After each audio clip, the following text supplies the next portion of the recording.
Bonjour et bienvenue dans ce nouveau numéro du Point des marchés. Je suis avec Arthur Portier, consultant chez Agritel. Bonjour Arthur. Bonjour.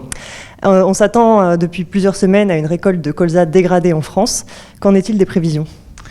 Alors c'est vrai qu'on s'attend à une récolte de colza dégradée en France et en Europe. On le sait depuis un certain temps maintenant, puisque la problématique elle a eu lieu au moment des semis, avec un temps relativement sec, donc qui a empêché les travaux des champs et les travaux de semis de bien se dérouler. Aujourd'hui, on estime la baisse des surfaces en France de l'ordre de moins 25%, qui, combiné à des rendements relativement corrects, mais sous la moyenne basse, engendrerait une production française aux alentours des 3,5 millions de tonnes, contre 5 millions de tonnes généralement, donc c'est quand même relativement dégradé. En plus, cette situation en France, elle est également similaire en Pologne, en Roumanie ou encore en Allemagne. Et du coup, une production européenne qui serait ramenée aux alentours des 17,5 millions de tonnes. C'est grosso modo 4 à 5 millions de tonnes en dessous que la moyenne. Donc, une récolte dégradée en France, mais également en Europe. Maintenant, les prochaines semaines nous diront encore une fois si on voit juste. Et alors, qui dit récolte dégradée dit forcément hausse des prix ? Alors malheureusement, cette logique-là ne se vérifie pas sur le marché du colza, puisqu'on est dans un complexe oléagineux. Il faut tenir compte de ce qui se passe sur le canola, sur l'huile de palme et également sur le soja. Et aujourd'hui, sur l'huile de palme en Malaisie, on a des cours qui sont déprimés, sous les 2000 ringgit la tonne depuis un certain temps à Kuala Lumpur. Donc une huile de palme dégradée en raison d'importants stocks en Malaisie. Un canola qui a connu quelques soubresauts de marché au Canada, puisqu'il y a eu un épisode de sec pendant les semis. Maintenant, les récentes précipitations sont venues détendre un petit peu la situation. En plus de ça, les Canadiens et les Chinois ne se parlent plus et du coup, il n'y a plus d'export de canola vers la Chine. Donc, des disponibilités en canola qui sont bonnes au Canada et toutes ces disponibilités viennent largement détendre la situation. Je rajoute en plus l'Ukraine qui est en proie à faire une très bonne récolte de colza cette année. Est-ce qu'il y a un élément qui pourrait changer la donne ?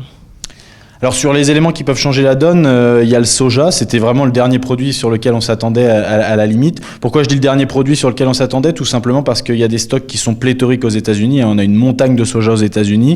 Maintenant, la baisse des cours de soja et la faible rentabilité offerte par ce produit pour les paysans aujourd'hui américains a conduit les farmers à semer beaucoup moins. On l'a vu dans le dernier rapport USDA, 80 millions d'acres. C'est tout simplement 10% de moins que d'habitude. En plus des rendements qui pourraient être dégradés, puisqu'il n'y a que 83% des sojas qui sont semés actuellement contre 95% habituellement, et tout ça c'est lié aux pluies. Je ne vous parle pas en plus des récentes discussions entre Donald Trump et le président chinois qui montrent une amélioration dans la guerre commerciale. Donc tous ces éléments-là peuvent déclencher un petit mouvement de hausse sur le soja à moyen terme. Pour finir, quel est le conseil d'Agritel aux agriculteurs ? Alors le conseil d'Agritel, déjà on entend beaucoup, comme je vous le disais, la récolte de colza va être dégradée en France et en Europe, donc les prix vont exploser. Ce qu'il faut savoir aujourd'hui, c'est que la corrélation est très faible déjà entre la production européenne et les prix, et savoir une chose, c'est qu'aujourd'hui, si nous n'avions pas ce problème en Europe et en France, c'est 20 € la tonne en dessous que l'on traiterait les cours du colza aujourd'hui. Donc la prime de risque, elle est déjà intégrée dans le marché.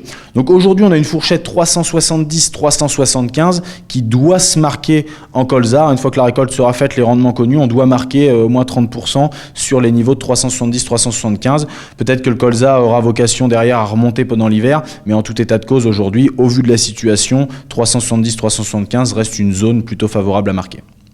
Merci Arthur. Merci à tous de nous avoir suivis. Rendez-vous dans 15 jours pour un prochain point des marchés.